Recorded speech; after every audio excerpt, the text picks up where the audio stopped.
व्याकुल होना या फिर यूं कहें बेचैनी। तो बेचैनी हमारे शरीर में आती कैसे है?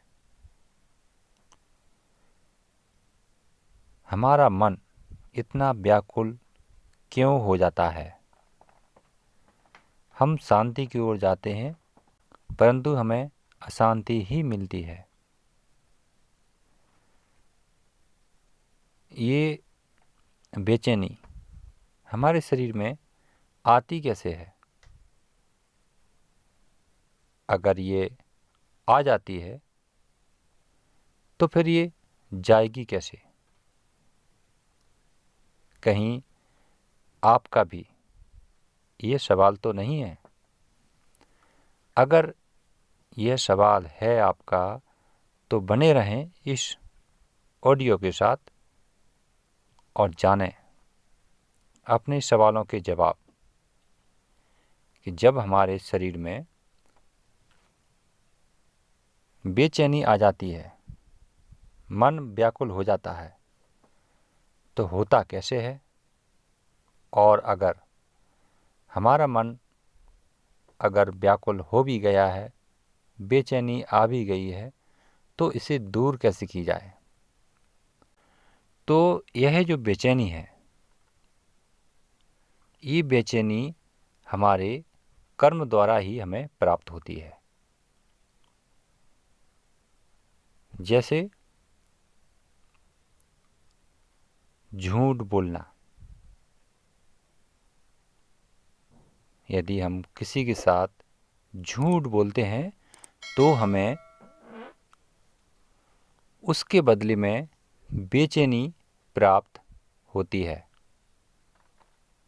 यदि हम किसी जीव की हत्या करते हैं निष्कारणवश, तो हमें उसके बदले में बेचैनी मिलती है। हमारा मन व्याकुल होता है। अगर हम चोरी करते हैं तो हमें उसके बदले में बेचैनी मिलती है। अगर हम किसी को धोखा देते हैं तो हमें उसके बदले में बेचैनी मिलती है। उसके बदले में हमारा मन व्याकुल होता है। हम किसी को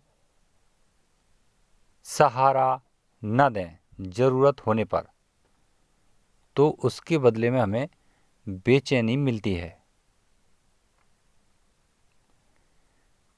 यदि हम अपना काम निकाल लें और जब दूसरे का काम हमसे पड़ जाए और हम उसका काम ना करें, तो उसके बदले में हमें बेचैनी मिलेगी। हम स्वार्थी हो जाएं तो हमें बेचैनी मिलेगी।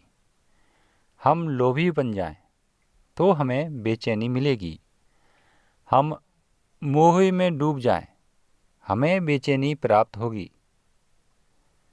तो ऐसे बहुत से कारण हैं जिससे हमें बेचैनी मिलती है, जिससे हमारा मन व्याकुल होता है। और वो मुख्य कारण होते हैं जुड़े हुए लोभ से, लालच से और मोह से। इनसे जुड़े हुए वो सभी कार्य जितने भी हैं, उनमें हमें बेचैनी ही मिलती है। तो ये तो थे बेचैनी हमारे अंदर पैदा करने के कुछ कारण।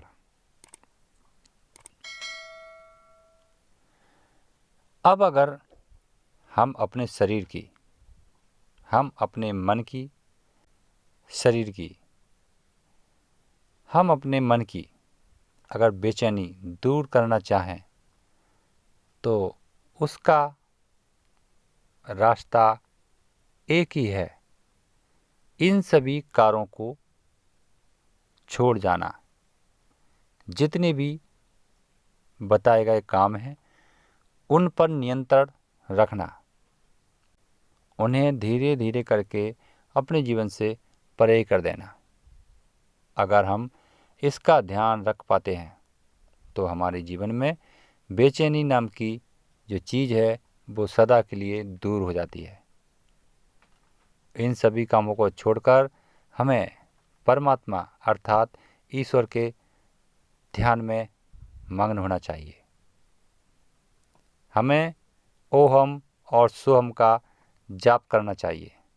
ओहम सोहम का मतलब होता है हमें अपने श्वास का ध्यान रखना चाहिए। जो हमारे परमात्मा का रूप है, स्वर ही ईश्वर है, जो ये शब्द है इसका हमें पूर्ण पालन करना चाहिए कि जब हमारी श्वास हमारे शरीर के अंदर बिना कुछ बाधा के चलती रहती है, हम अपने शरीर को अगर गलत वस्तुएं खा कर के भी दूषित कर लेते हैं तब भी वो चलती रहती है। हम अपने शरीर को इत्र लगाकर खुशबू वाला बना लेते हैं तब भी हमारा जो श्वास है वो चलती रहती है। वो सुख में और दुख में हमारा पूर्ण साथ देती है। जीवन पैदा होने के साथ और अंततः छोड़ने के साथ तक हमारी श्वास है वो हमें साथ देती है।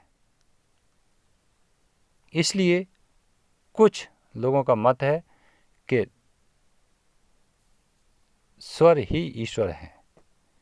इसके अलावा इस मानव जीवन की डोर में दूसरा ऐसा कोई भी साथी नहीं है जो हमारा साथ देता हो पूरा उम्र तक, पूरे जीवन पर और हर पल, किसी भी परिस्थिति में, किसी भी हालात में।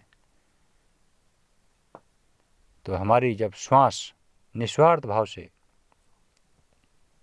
हमारे परमात्मा निस्वार्थ भाव से जब हमारे जीवन को पूर्ण तरह से सफल बना रहे हैं, मदद कर रहे हैं, तो फिर हम उसमें ऐसे कार्य करके विघ्न पैदा क्यों करें। अगर हम विघ्न पैदा करेंगे तो उस कर्म का फल तो हमें मिलना ही है, तो हमारे अंदर बेचैनी तो आना ही है।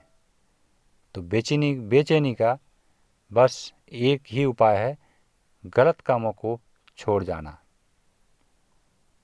गलत कामों का पूरी तरह से अपने जीवन से त्याग कर देना ही। स्वर योगा नंबर में चैनल को सब्सक्राइब करें और पाएं जीवन से जुड़ी महत्वपूर्ण बातें। साथ ही साथ बेल आइकन को भी दबाएं जिससे हमारे आने वाले वीडियो आपको सबसे पहले मिलते रहेंगे।